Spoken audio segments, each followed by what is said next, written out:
ఇది కొంచెం ఒక రకమైన ఎమోషనల్ ఇష్యూ, అందువల్ల మిగతా వాళ్ళకి సంబంధం లేదని చెప్పాను. ఈ మధ్యకాలంలో నన్ను ఒక సీనియర్ జర్నలిస్టు ఒక క్వశ్చన్ వేశారు. ఈ మధ్య రామ్ చరణ్ గురించి నేను హలో హలో ఆ మైక్ ఇవ్వరా, అక్కడే ఏదో చేసావా,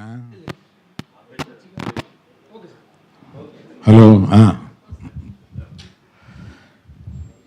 ఈ మధ్య దిల్ రాజు గారిని నేను నా స్టేజ్ మీద ఆహ్వానించి చెప్పేటప్పుడు నేను రామ్ చరణ్ని తగ్గించాను అన్న ఒక అభియోగంతో నన్ను చాలా ట్రోల్ చేశారు, మీ అందరికీ తెలుసు. దాని మీద సీనియర్ విలేకరి గారు నన్ను ప్రశ్నిస్తే మిగతా అందరూ ఆ సందర్భం కరెక్ట్ కాదని నేను మళ్ళీ చెప్తానండి, ఇప్పుడు వద్దు, ఇప్పుడు నేను కామెంట్ చేయలేను అన్నాను.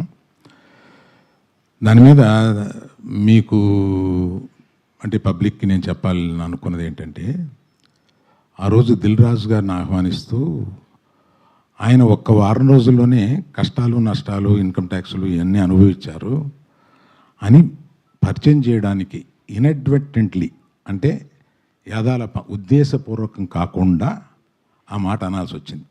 దానికి మెగా అభిమానులు చాలా ఫీల్ అయ్యి దాన్ని ట్రోల్ చేసి నన్ను ట్రోల్ చేసి చేశారు. ఫీల్ అయిన అభిమానులకి నేను చెప్తున్నాను, ఉద్దేశపూర్వకంగా చేసింది కాదు. నేను చరణ్ నా కొడుకు లాంటాడు, అంటే నాకున్న ఏకైక మేనలుడు, అతనికి ఉన్న ఏకైక మేనమావని. అందుకని ఎమోషనల్గా చెప్తున్నాను, ప్లీజ్ లీవ్ అస్ బిహైండ్. చరణ్కి నాకు ఉండే ఒక రిలేషన్షిప్ ఇస్ ఎక్సలెంట్ రిలేషన్షిప్లో ఉంటాం మేము.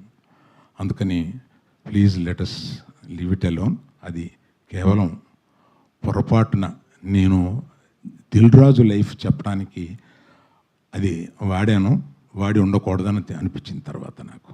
Thank you for your understanding అండి.